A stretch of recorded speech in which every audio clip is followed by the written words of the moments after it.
ท่านกล่าวไว้ว่านางอายุยืน120 ปีนางวิสาขานางวิสาขามีลูกถึง20 คนญาติโยมระนึกสภาพนะตระกูลใหญ่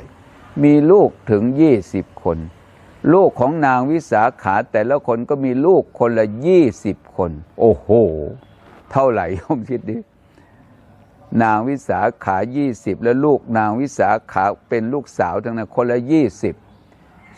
มันก็400วันหนึ่งหลานของนางวิสาขาคนนี้ดีจริงๆตื่นมาแต่ตอนเช้าเข้าโรงทานทำต้มทำแกงเลี้ยงอาหารตั้งโรงทานถวายพระ